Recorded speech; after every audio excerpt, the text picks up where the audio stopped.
کہنے کی اور آپ کو حق سمجھنے کی توفیق عطا فرمائے۔ نجاشی جو کہ حبشہ کے بادشاہ تھے اور انہوں نے حضور جان عالم صلی اللہ تعالی علیہ وسلم کی ظاہری زندگی ہی میں کلمہ پڑھنے کی سعادت حاصل کی۔ یہ خود تو کسی سبب سے حضور جان عالم ایک وفد بھیجا۔ یہ لوگ جب حضور جان عالم صلی اللہ علیہ وسلم کی بارگاہ میں حاضر ہوئے تو حضور جان عالم صلی اللہ تعالی علیہ وسلم نے ان کے سامنے سورہ یاسین شریف کی تلاوت فرمائی۔ جب انہوں نے تاجدار ختم نبوت صلی اللہ تعالی علیہ وسلم کی زبان حق کے ترجمان سے رب العالمین کا کلام سنا تو ہزاروں قطار رونے لگے۔ ایسی پرسوز تلاوت اور پرتاثیر کلام سن کر ان کے سینے روشن ہو گئے، اور یہ سب کے سب جان عالم صلی اللہ تعالی علیہ وسلم کی زبان اقدس سے قرآن پاک سماعت کر کے مسلمان ہو گئے۔ میں نثار تیرے کلام پر ملی یوں تو کس کو زبان نہیں، وہ سخن ہے جس میں سخن نہ ہو، وہ بیاں ہے جس کا بیاں نہیں۔ تو جناب جب یہ خوش نصیب حضرات مسلمان ہو گئے اور شرف صحابیت حاصل کر کے واپس حبشہ پہنچے تو وہاں کے غیر مسلموں نے انہیں تانے دیے۔ اس پر ان خوش نصیب صحابہ نے غیر مسلموں کا جواب دیا، اور اللہ پاک نے ان کا وہ جواب قرآن مجید فرقان حمید میں ذکر فرما دیا۔ وہ کیسا غیرت مندانہ جواب ہوگا اور وہ کیسا ایمان افروز جواب ہوگا کہ اللہ سبحانہ و تعالیٰ نے اپنے ان بندوں کا جواب دینا قرآن میں ذکر فرمایا۔ وہ جواب کیا تھا؟ رب تعالیٰ فرماتا ہے سورۃ المائدہ آیت نمبر 84 کے اندر، وَمَا لَنَا لَا نُؤْمِنُ بِاللَّهِ وَمَا جَاءَنَا مِنَ الْحَقِّ وَنَطْمَعُ أَن يُدْخِلَنَا رَبُّنَا مَعَ الْقَوْمِ الصَّالِحِينَ۔ فرمایا اور ہمیں کیا ہے کہ ہم اللہ پر اور اس حق پر ایمان نہ لائیں جو ہمارے پاس آیا، اور ہم طمع کرتے ہیں کہ ہمیں ہمارا رب نیک لوگوں کے ساتھ جنت میں داخل فرما دے گا۔ یعنی ہم اللہ پاک اور اس کے سچے رسول صلی اللہ علیہ وسلم پر ایمان کیوں نہ لائیں جبکہ وہ ہمارے پاس حق لے کر آئے، اور ہم نے انہیں پہچان لیا کہ یہ جو ہمیں بیان کر رہے ہیں حق بیان کر رہے ہیں، اس میں کوئی بھی انسانی ملاوٹ نہیں ہے، یہ وہی بیان کر رہے ہیں جو اللہ نے ان کو حکم دیا ہے۔ تو ہم نے انہیں پہچان لیا، پھر ایمان لانے میں کیا بات رکاوٹ بن سکتی ہے؟ تو اے غیر مسلموں، تم ہمارے اسلام قبول کرنے پہ اعتراض کرتے ہو، جبکہ ہمارا حال یہ ہے کہ وہ خوش نصیب صحابہ اکرام جو ہم سے پہلے ایمان لے آئے انہوں نے ہم سے زیادہ نیکیاں بھی کر لی، ہم سے پہلے اسلام کی بڑی بڑی خدمات کر کے بہت ترقی بھی کر چکے، ہم پہلے ایمان قبول نہ کر پائے، ہم ان کے برابر نیکیاں نہیں کر پائے۔ اب تمنا ہے کہ کاش اللہ پاک اپنی رحمت سے ہمیں ان میں شامل فرمائے، کاش ہمارا شمار ان صالحین یعنی نیک لوگوں میں ہو جائے۔ تو یہ تمنا تھی درجہ صحابیت پانے کے بعد بھی کہ وہ جو ہم سے نیکیوں میں سبقت لے گئے، اگرچہ ان کی نیکیاں زیادہ ہیں لیکن ایک کاش ہمارا ساتھ جو ہے نا ان کے ساتھ ہو، ہم نیکوں کے ساتھ اٹھائے جائیں۔ سبحان اللہ، کتنی پیاری خواہش ہے، کیسی نرالی تمنا ہے کہ کاش اللہ پاک ہمیں ہم سے پہلے والے نیک لوگوں میں شامل فرما دے۔ اللہ پاک کو ان 9 مسلم صحابہ اکرام کا یہ جواب اس قدر پسند آیا کہ ان کا یہ جواب قرآن مجید فرقان حمید میں ذکر فرمایا، اور ان کی اس تمنا کو قبول بھی فرمایا اللہ تبارک و تعالیٰ نے فَأَثَابَهُمُ اللَّهُ بِمَا قَالُوا جَنَّاتٍ تَجْرِي مِن تَحْتِهَا الْأَنْهَارُ خَالِدِينَ فِيهَا وَذَلِكَ جَزَاءُ الْمُحْسِنِينَ۔ رب فرماتے تو اللہ نے ان کے اس کہنے کے بدلے انہیں جنت عطا فرما دی، بولو سبحان اللہ، جو کہ صالحین کا ٹھکانہ ہے۔ انہوں نے دعا کی تھی اللہ میں نیکوں میں رکھنا، تو اللہ نے ان کے اس کہے پر ایمانی غیرت کی وجہ سے غیر مسلموں نے جو تانا دیا تھا نا کہ تم مسلمان ہو گئے، ایسے ہی مسلمان ہو گئے، اتنی مطلب جو بڑی بڑی سلطنتیں ہیں وہ تو مسلمان ہوئی نہیں اور تم مسلمان ہو گئے جناب۔ تو انہوں نے کہا کہ جب ہم نے پہچان لیا تو یہ حق ہے تو ہم حق کے ساتھ کھڑے ہو گئے، تعداد کم ہے تو کیا ہوا، طاقت نہیں ہے تو کیا ہوا، ہم ان کے ساتھ کھڑے ہو گئے، اسلام قبول کر لیا۔ تو اللہ تبارک و تعالیٰ نے ان کو کیا انعام دیا، اور پھر انہوں نے یہ بھی کہا کہ کاش وہ جو پہلے صحابہ ایمان لے آئے ہم سے زیادہ نیکی کر لی انہوں نے، کاش ہمارا ساتھ بھی ان کے ساتھ ہو، ہمارا حشر بھی ان کے ساتھ ہو۔ تو اللہ تبارک و تعالیٰ نے انہیں یہ انعام دیا، کیا فرمایا؟ تو اللہ نے ان کے اس کہنے کے بدلے انہیں جنت عطا فرمائی جس کے نیچے نہریں جاری ہیں، ہمیشہ ان میں رہیں گے، اور یہ نیک لوگوں کی جزا ہے۔ اللہ اکبر، اللہ اکبر۔ اس آیت کے تحت مفتی احمد یار خان نعیمی فرماتے ہیں اس آیت سے معلوم ہوا کہ اچھوں کا ساتھ اور نیکوں کے زمرے میں داخل ہونا اللہ پاک کی بڑی نعمت ہے۔ مزید یہ بھی معلوم ہوا کہ اللہ پاک نکتہ نواز ہے، چاہے تو کہ اچھے لفظ کے صدقے سارے گناہ بخش کر دوزخ سے آزاد فرما دے۔ دیکھو ان نو مسلموں نے کون سے حج کیے تھے، کون سے روزوں کی کثرت کی تھی، کون سی مطلب جو ہے نمازی کثرت سے بڑی تھی، لیکن غیرت مندانہ ایک جملہ، غیرت مندی کا ایک جملہ، غیرت مندی کا ایک عمل ان کے لیے بخشش کا سبب بن گیا۔ انہوں نے جب ان کو تانا ملا کہ تم ایسوں کے ساتھ کھڑے ہوئے ہو جو بے سر و سامانی کے عالم میں، انہوں نے کہا کہ جب ہمیں پتہ ہے کہ یہ حق پر ہے، یہ حق پر ہے، تو ہم ان کے ساتھ کھڑے ہو گئے، ایمان لے آئے، قبول کر لیا اسلام، تو اللہ نے ان کو یہ بدلہ عطا فرمایا۔ اللہ اکبر، اللہ اکبر۔ اور فرمایا تھا کہ وَنَطْمَعُ أَن يُدْخِلَنَا رَبُّنَا مَعَ الْقَوْمِ الصَّالِحِينَ، کہ اور ہم طمع کرتے ہیں کہ ہمارا رب نیک لوگوں کے ساتھ جنت میں داخل کرتے۔ تو اللہ پاک کو ان کی یہ بات بھی پسند آ گئی اور رب کائنات نے انہیں جنت کا وارث بنا دیا۔ تو یہ ہے وہ جو نیکوں کے ساتھ اٹھنا چاہتے ہیں، جو تمنا کرتے ہیں، ان کا انعام۔ اللہ اللہ تعالی ہمیں بھی نیکوں کا ساتھ نصیب فرمائے۔ ہم نے قرآن کریم کی یہ چند آیات اور ان کی ضمن میں بیان ہونے والا ایک واقعہ سننے کی سعادت حاصل کی ہے۔ ان آیات میں سیکھنے کی بہت ساری باتیں ہیں، بہت سارے اسباق موجود ہیں۔ البتہ ایک اہم نقطہ جس پر بطور خاص انشاءاللہ آج ہم غور کریں گے، اسے سمجھنے کی کوشش کریں گے، وہ ان نو مسلم صحابہ کرام علیہ رضوان کی خوبصورت تمنا تھی۔ وہ کیا تھا؟ وَنَطْمَعُ أَن يُدْخِلَنَا رَبُّنَا مَعَ الْقَوْمِ الصَّالِحِينَ، کہ اور ہم طمع کرتے ہیں، طمع مطلب لالچ۔ ہم یہاں تو مال کا لالچ ہوتا ہے نا، صرف ہے جی، بنگلوں کا لالچ، گاڑی کا لالچ، تو صحابہ کے اندر کیا لالچ تھا؟ اور ہم طمع کرتے ہیں کہ ہمیں ہمارا رب نیک لوگوں کے ساتھ جنت میں داخل کر دے۔ ہمارا یہ لالچ ہے کہ ہمیں اللہ تعالیٰ نیک لوگوں کے ساتھ جنت میں داخل فرمائے۔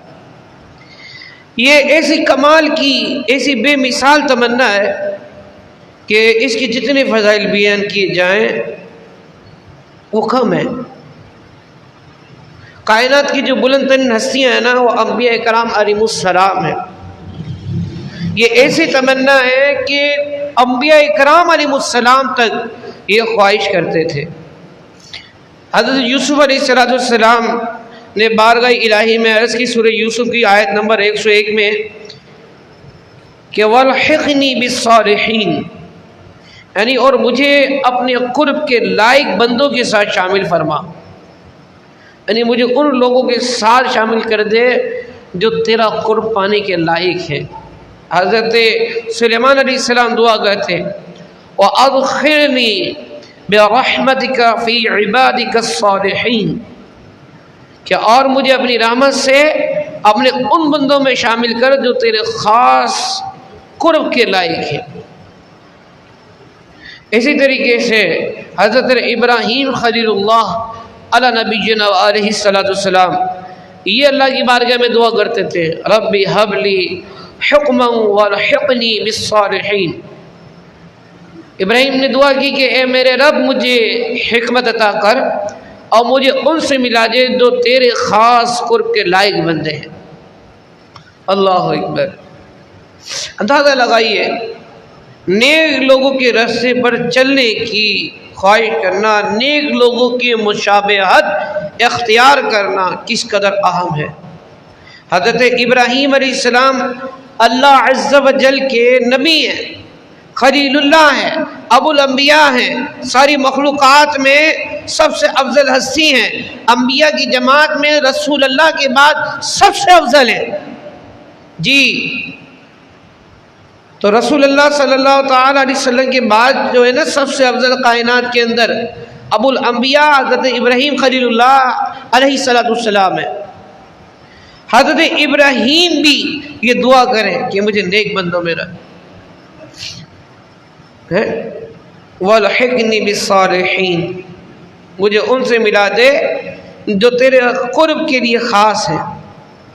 یقیناً انبیاء کرام علیہ السلام عالی مرتبت ہے، اور ہم یہ گمان کرتے ہیں کہ یہ ان کی دعائیں کرنا ہمارے لیے تعلیم کے لیے تھا۔ تو دیکھو ہم جب یہ دعا کر رہے اتنے بلند مرتبے پہ ہونے کے بعد بھی کہ ہمیں نیکوں کا ساتھ دے، ان کے ساتھ رکھنا جنت میں، تو جب کہ تم سراپا گناہ گار ہو تو تمہیں تو بدرجہ اعلیٰ یہ دعا کرنی چاہیے اور کام کرنے چاہیے کہ اللہ تبارک و تعالیٰ مسلمان سائنسدان رہے، انہوں نے قرآن و حدیث پڑھ پڑھ کر زمین و آسمان اور قدرت کے جو نظارے ہیں ان میں غور کر کر کے ایسی ایجادات کی، ایسی ایجادات جس سے عقل انسانی حیران ہے۔ یہ گھڑی بنانے کا موجد کون تھا آپ کو پتہ ہے؟ جابر بن حیان، اور مسلمان سائنسدان تھا۔ اس نے سب سے پہلے بتایا کہ دن و رات کے اندر 24 گھنٹے ہوتے ہیں جی۔ آپ بڑی بڑی جتنی بھی ایجادات ہیں نا جو انوکھی ایجادات ہیں ان کے موجد مسلمان ہیں، لیکن آج ہر جگہ مسلمان تنزلی کا شکار ہے۔ کبھی اس بات پہ غور کیا ہے آخر کیا وجہ ہے؟ اصل بنیادی وجہ یہی ہے کہ آج مسلمانوں نے اپنے اسلاف، اپنے جو بزرگان دین ہیں، اپنے اصحاب جو رسول ہیں، صحابہ اکرام ہیں، ان کے راستے کو چھوڑ کر غیر قوموں کو آئیڈیل بنا دیا۔ کہا ہے نا اپنی ملت پر قیاس اقوام مغرب سے نہ کر، اپنی ملت پر قیاس اقوام مغرب سے نہ کر، خاص ہے ترکیب میں قوم رسول ہاشمی۔ بابا جی ہمارے اکثر شعر پڑھا کرتے تھے کہ مسلمانوں کو جو ہے نا اپنا رہن سہن، طرز زندگی یہ غیر مسلموں سے نہیں جوڑنا۔ ہمارا انداز زندگی، مزاج دوسری تمام قوموں سے مختلف ہے۔ ہم دنیا کی کسی بھی معاشرے، کسی بھی قوم، کسی بھی ملک کو اپنا آئیڈیل بنا لیں، ہم ہرگز ترقی نہیں کر سکتے۔ کیوں؟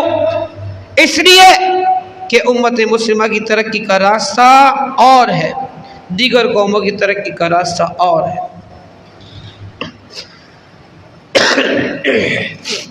اور میں آپ کو بتا دوں، یہ بات بڑی اہم اور سمجھنے اور ذہن میں بٹھانے کی ہے کہ ہمارا اور دیگر قوموں کا راستہ جو ہے مختلف ہے، منزل مختلف ہے۔ شاید دنیا کی دیگر قوموں کو ان کے مستقبل میں ترقی مل جاتی ہوگی، مگر امت مسلمہ کی ترقی مستقبل میں نہیں بلکہ ماضی میں ہے۔ ہمیشہ یاد رکھیے، ہم لوگ جتنا اپنے ماضی کی طرف بڑھیں گے ہمیں اتنی ترقی ملے گی، جتنا ہم اپنے اسلاف کی نقادی کریں گے، جتنا ہم اپنے بزرگوں کے نقش قدم پر چلیں گے اتنی ہمیں کامیابی ملنی ہے۔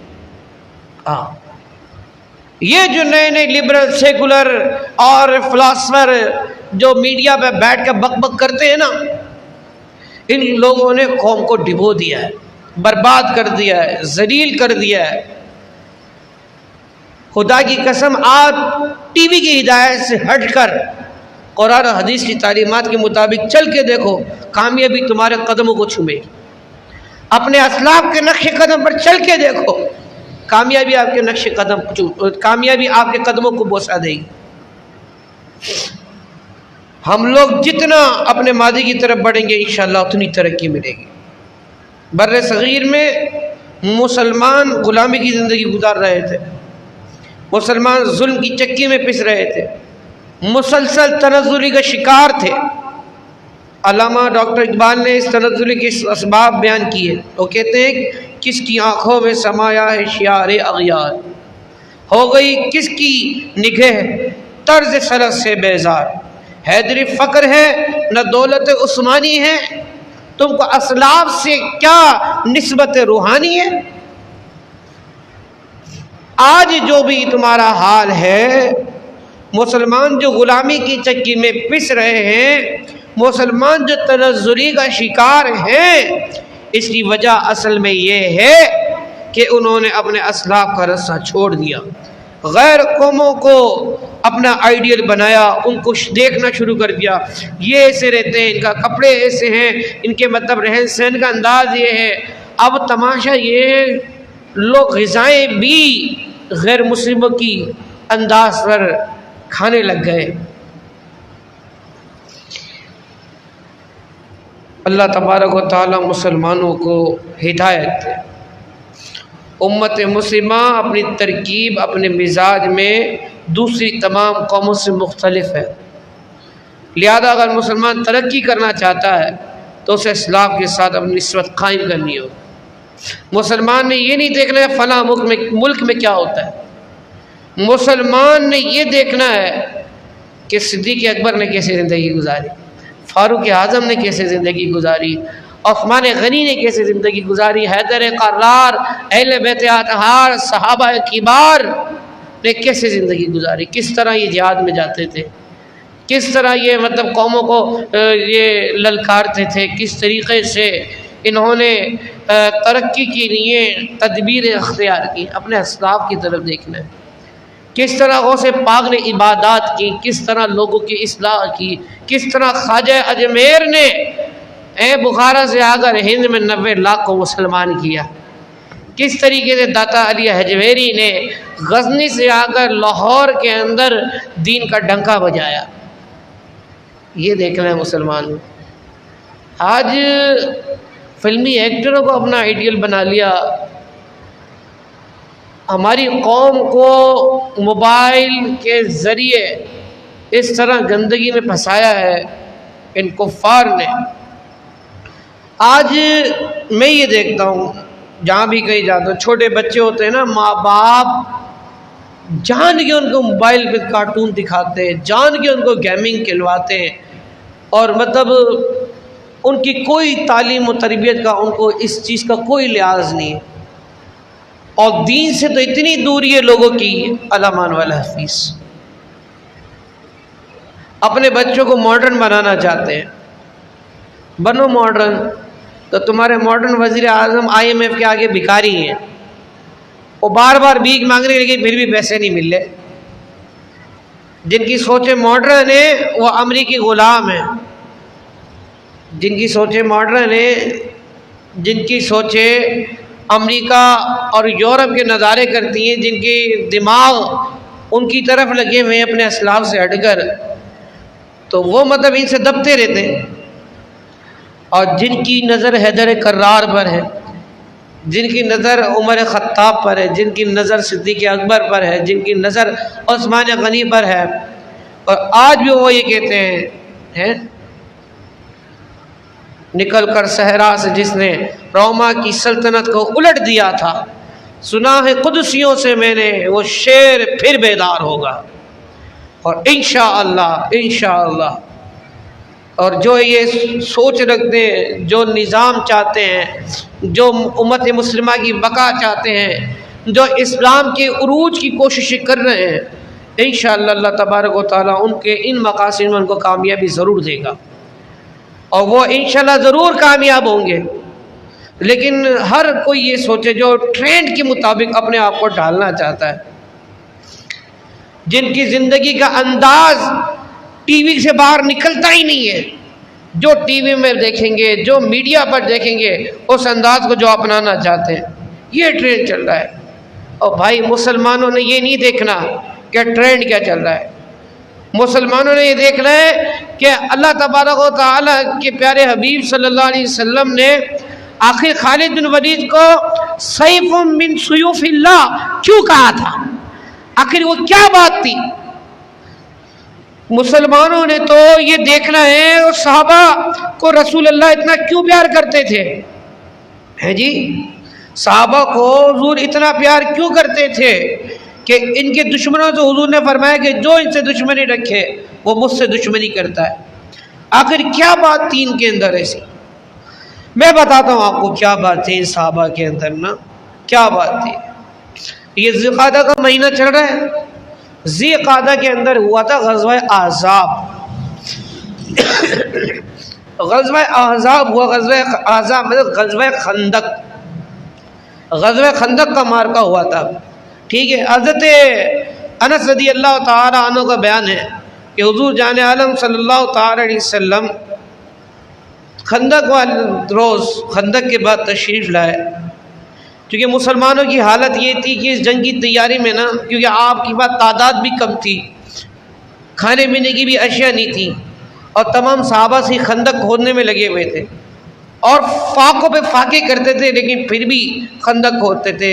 ایسا بھی ہوا کہ صحابہ کرام علیہ رضوان بھوک کی وجہ سے نا اپنے پیڑ کے اوپر پتھر باندھتے تھے، لیکن پھر بھی اپنے دفاع کے لیے، اپنے ملک کی بقا کے لیے، اسلام کی بقا کے لیے کفار کے سامنے کھڑے ہوئے تھے، آنکھوں میں آنکھیں ڈال کر، اور ان کو شکست دینے کے لیے وہ خندق کھود رہے تھے، ٹھیک ہے۔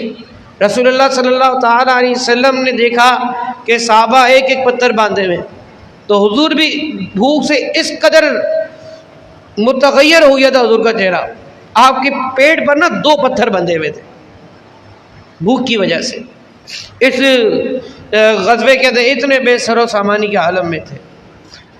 تو اس قدر مطلب جو صحابہ اکرام علیہم رضوان فاقوں پہ فاقے کر رہے تھے، تو حضور جب انصار و مہاجرین کے پاس آئے کہ کڑکڑاتی سردی کے دن تھے وہ نا، تو سردی کے دن تھے اور کئی فاقوں کے باوجود صحابہ اکرام جوش و خروش کے ساتھ خندق کھودنے میں مشغول ہیں، تو حضور انتہائی متاثر ہو کر آپ نے یہ شعر پڑھا، اللہم ان العیش عیش الاخرہ فاغفر الانصار والمہاجرہ۔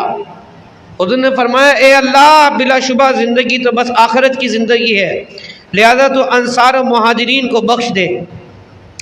اب اس کے جواب میں انصار نے کیا کہا؟ اس کے جواب میں انصار و مہاجرین نے باقاعدہ بآواز بلند یہ پڑھنا شروع کر دیا، نحن الذین بایعوا محمدا علی الجہاد ما یقینا ابدا۔ صحابہ کہتے ہیں کہ ہم وہ لوگ ہیں جنہوں نے حضور جان عالم صلی اللہ تعالی علیہ وآلہ وسلم سے جہاد پر بیعت کر لی ہے، اور جب تک ہم زندہ رہیں گے حضور کے ساتھ کفار سے لڑتے رہیں گے۔ یہ تھا صحابہ کا جذبہ۔ یہاں تو دبکر بیٹھ جاتے ہیں نا، مطلب دنیا کی ساتویں بڑی فوج ہو ہے جی، دنیا کی ساتویں بڑی بہادر فوج ہو، لیکن کشمیر میں پھر بھی مسلمان بچے بچیاں عورتیں کٹ رہے ہوں ہے جی، ساتویں بڑی ایٹمی طاقت ہو، لیکن پھر بھی چائنا جس کو دوست کہتے ہیں، پورے چائنا کے اندر 20 لاکھ مسلمانوں پہ ظلم ہو رہا ہو، ان کو مطلب گوشت کھانے سے روکا جا رہا ہو، ان کی لیے ڈبل روٹی نہیں دی جا رہی ہو، ہاں جی، گلگت بلتستان سے جو ملحقہ سڑک ہے نا چائنا کی، تو وہاں ایک صوبہ ہے چائنا کا، 20 لاکھ مسلمان آباد ہیں۔ کبھی بھی میڈیا آپ کو نہیں بتائے گا، میڈیا کبھی نہیں بتائے گا، پابندی ہے ان کو اس کے بتانے پر۔ 20 لاکھ مسلمان آباد ہیں جہاں چائنیز مسلمانوں پر روز بروز ظلم کرتے ہیں۔ اے غور مسلمان آباد ہیں وہاں، اے غور مسلمان ترک نسل سے، ٹھیک ہے، چائنا میں آباد ہوئے تھے جب وہ منگولوں نے جب حملے شروع کر دیے تھے تو بچ بچا کر وہ اس جگہ آباد ہوئے تھے، تو 20 لاکھ مسلمان آباد ہیں، چائنا روز ان پر ظلم کرتا ہے، ٹھیک ہے، کشمیر میں ہندوستان ظلم کرتا ہے، فلسطین میں اسرائیل ظلم کرتا ہے، شام میں بشار الاسد امریکی کتا وہ ظلم کرتا ہے، یمن کے اندر بھی ظلم و ستم ہو رہے ہیں مسلمانوں پر۔ آپ بتائیں مجھے، اللہ اکبر کبیرہ۔ تو میرے بھائیوں، کامیابی کا رستہ صرف اسلاف کا رستہ ہے۔ یہ جو ہمارے دماغوں میں بٹھا دیے نا میڈیا کے انداز سے اپنے آپ کو ڈھالنے کا، یہ ہمیں برباد کر رہا ہے۔ ہماری غیرت کا جنازہ اس الیکٹرانک میڈیا اور سوشل میڈیا نے نکال دیا۔ پہلے ہی مطلب جو ہے غیر مسلموں کی عادات اپنا کر لاکھوں مسلمان برباد ہو چکے تھے، کچھ ان کے خریدے ہوئے پالے ہوئے کتے پھیڑے ہوئے تھے جو مطلب دنیاوی تعلیم کے نام پر اور نوکری کے نام پر مسلمانوں کو برباد کر رہے تھے۔ اب جو ساری قطر جو ہے نا اس سوشل میڈیا نے اور الیکٹرانک میڈیا نے پوری کر دی ہے۔ بچے کے ہاتھ میں غلاظت ہے۔ یہ ماں باپ کی ذمہ داری ہے، اپنے بچوں کے ہاتھ میں موبائل دیے تو یہ بھی دیکھیں کر کیا رہے ہوں۔ پہلی بات تو یہ ہے کہ چھوٹے بچوں کو تو دینا ہی نہیں چاہیے۔ میں تو یہ دیکھتا اتنا تھا ابھی تو بڑے ہو کے یہ تم پر گھراتے نہیں بلکہ تمہارا ادب کرتے، تمہارے ہاتھوں کو چومتے، تمہاری بات مانتے، تم نے سکھایا نہیں۔ تو اب جب بڑے ہو گئے تو اب یا بڑے ہوں گے، ان سے توقع نہیں کرنا آپ لوگ جو مطلب توجہ نہیں دیتے اپنی اولاد کی تربیت پر، بالکل بھی توقع نہیں کرنا، کیونکہ یہ دور بس سے بدتر ہوگا، برائیاں بڑھتی چلی جا رہی ہیں۔ رسول اللہ صلی اللہ تعالی علیہ وسلم نے قرب قیامت کے زمانے میں جو برائیاں ظاہر ہوں گی ان کی پیش گوئیاں حضور نے ان کی وضاحت اس لیے ہی کی تاکہ ایک عقل مند مسلمان ان برائیوں سے خود بھی بچے، اپنی اولاد کو بھی بچائے۔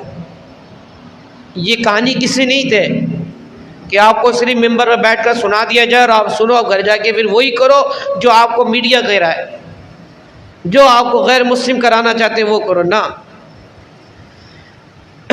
ہم مسلمان اور غیر مسلم یہ دو الگ قوم ہیں، جسی بنیاد پر تو پاکستان بنا تھا کہ ہمارا مزاج، ہماری تہذیب، ہمارا عمل، یہ ہر چیز مختلف ہے۔ تو ایک آزاد خود مختار ملک لینے کے باوجود ابھی تک ہم ان کی چنگل سے آزاد نہیں ہوئے، تو یہ ہماری بڑی بدقسمتی ہے۔ تو اس لیے تو ہمیں اگر کامیابی چاہیے اپنے اسلاف کے راستے پہ چلنا پڑے گا۔ ہمارے آئیڈیل ہمارے صحابہ ہیں، ہمارے صحابہ، ہمارے اہل بیت اطہار، ہمارے اولیاء اللہ، یہ ہمارے آئیڈیل. آپ کسی کو بھی آئیڈیل بنا لیں، کسی فلمی ایکٹر کو بنا لیں، کسی سیاستدان کو بنا لیں، کسی کو بھی آئیڈیل بنا لیں، قسم سے کامیاب نہیں ہوں گے کامیاب. اور اللہ جانے کامیابی کا مطلب بھی کوئی سمجھتا ہے کہ نہیں. مسلمانوں کے لیے کامیابی کیا ہے؟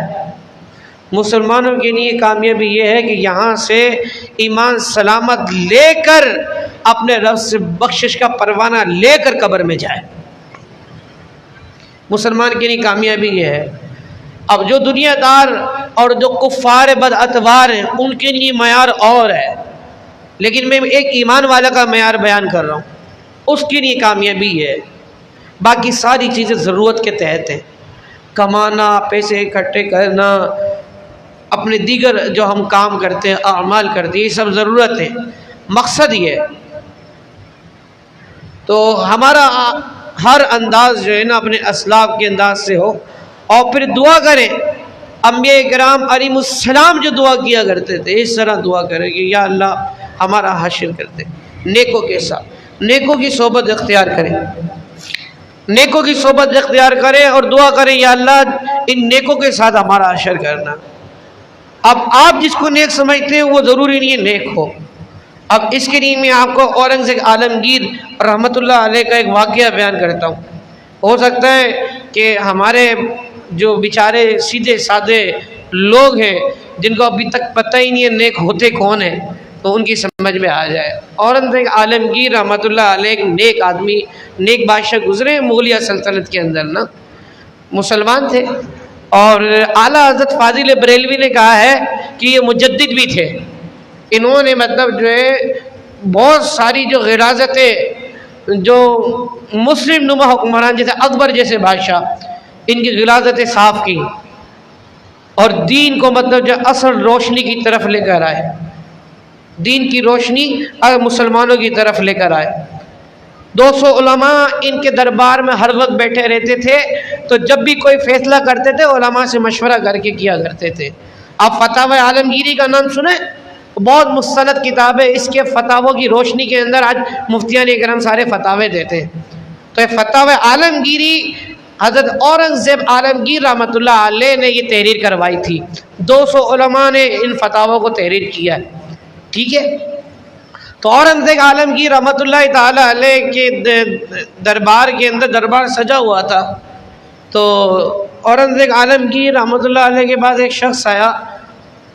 اس نے کہا کہ حضور میں نے سنا ہے کہ یہاں جو ہے نا فن جس کے پاس نا کچھ کرنے کی جس میں صلاحیت ہو اس کی بڑی قدر کی جاتی ہے.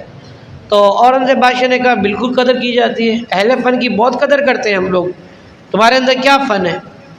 تو اس نے کہا حضرت میرے اندر ایک فن یہ ہے کہ میں جو ہے نا روپ بدل لیتا ہوں، یعنی میں ایسا روپ دھار لیتا ہوں کہ لوگ مجھے پہچان نہیں سکتے.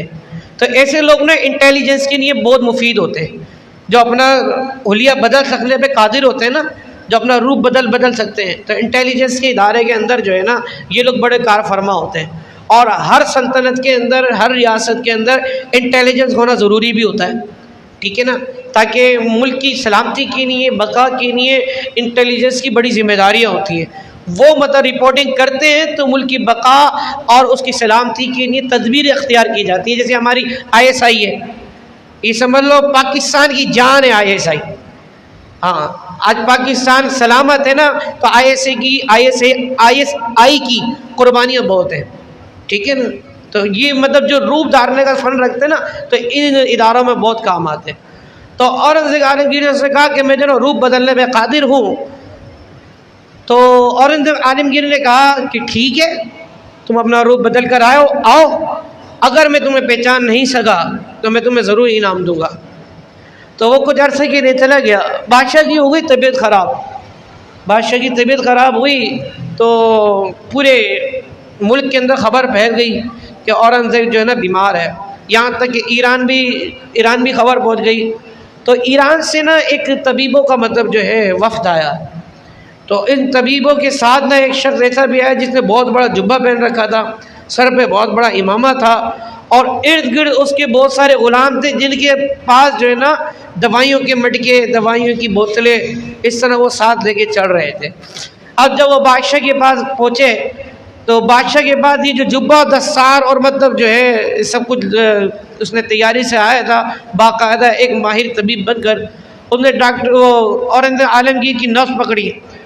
اورنگزیب عالمگیر نے آنکھ کھولی اور اس کو دیکھا تو اورنگزیب عالمگیر نے کہا میں نے تجھے پہچان لیا، تو وہی بہروپیہ ہے، تو وہی بہروپیہ بھیس بدل کر آیا طبیب بن کر۔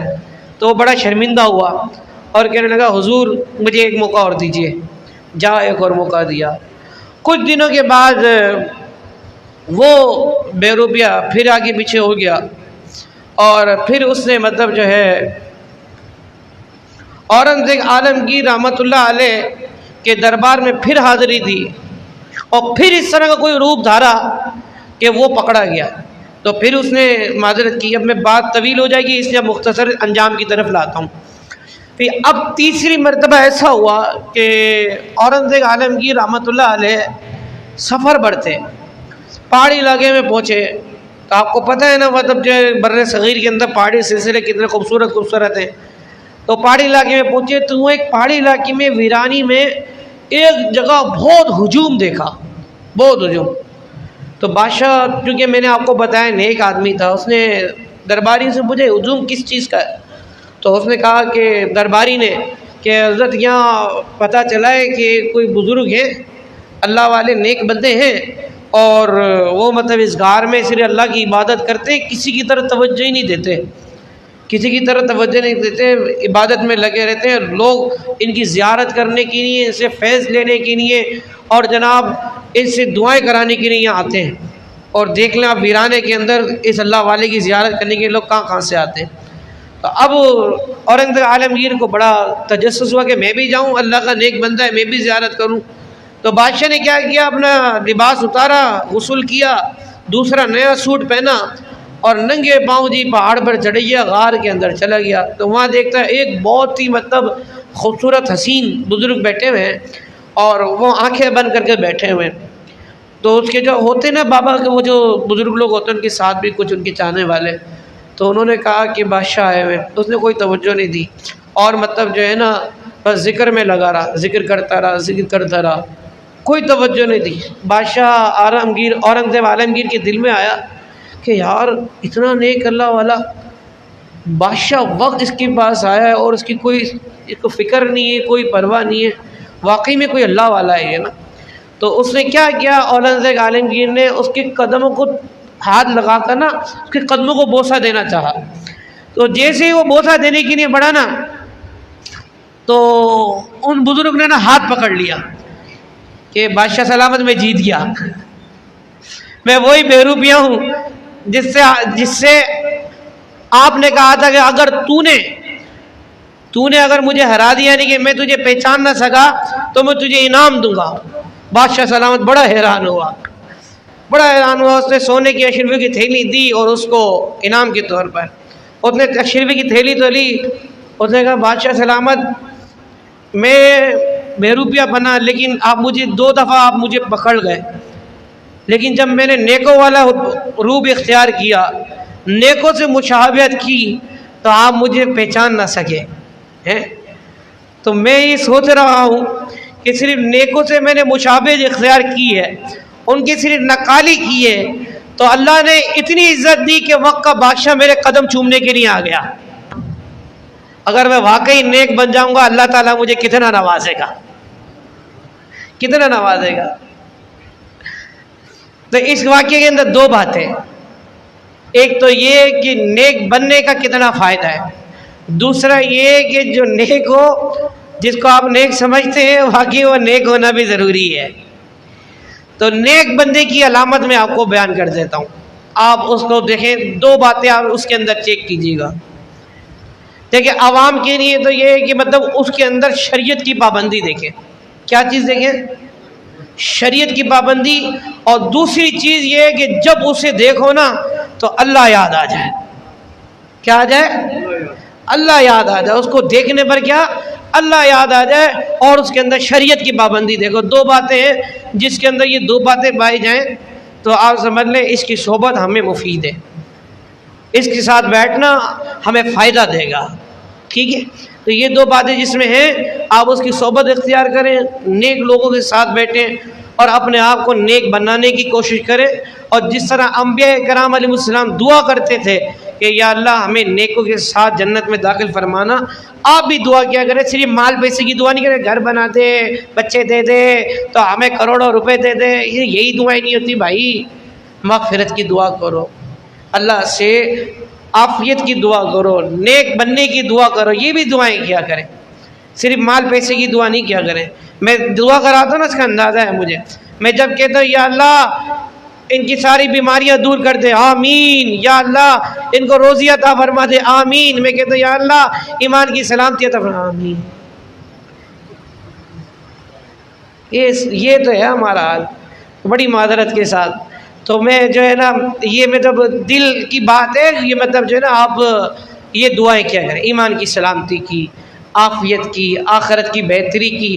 ہماری منزل آخرت ہے یار, ہماری منزل یہ دنیا کا مال و متاع نہیں. کتنے آپ نے خود قبر میں اتار دیے اور آپ کو بھی کوئی اتار دے گا, اور پھر جو آپ کو اتارے گا ان کو بھی کوئی اتار دے گا. تو بہتر یہ نہیں ہے کہ اس مستقبل کی نہیں کوششیں کریں. میں نے تو یہ نہیں کہا کہ آپ مطلب پیٹ پر پتھر باندھ کے گھومو, یا جی آپ کھانا پینا چلو, سب کھاؤ پیو موج کرو عیش کرو, لیکن سب شریعت کے دائرے میں, سارے کام کرو شریعت کے دائرے میں. لیکن جو ہے نا فرائض و واجبات سے یہ نہیں چھوڑو. جو اللہ نے تم پر حکم لازم کر دیا نا اس کو نبھاؤ, اس کی نافرمانی نہیں کرو. ٹھیک ہے, اللہ نے جہاں زندگی بھی آسان ہوگی, آخرت بھی آسان ہوگی, سکون قلبی ملے گا انشاءاللہ.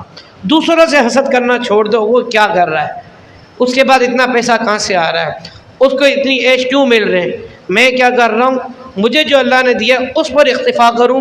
اللہ تبارک و تعالیٰ سے دعا کرتا رہوں, مولا بس اپنا محتاج رکھ, دوسروں کی محتاجی سے بچا لے. اپنا محتاج رکھ, دوسروں کی محتاجی سے. یہ سوچ جس دن بنا لو گے, یہ دل بھی سکون میں آئے گا, دماغ بھی سکون میں آئے گا, اور زیادہ نہ چڑچڑا پن بھی ختم ہو جائے گا انشاءاللہ. اللہ تعالیٰ سے دعا ہے عمل کرنے کی توفیق عطا فرمائے, آمین. بجاہ النبی الامین صلی اللہ تعالیٰ علیہ وسلم. سنت ادا فرمائے.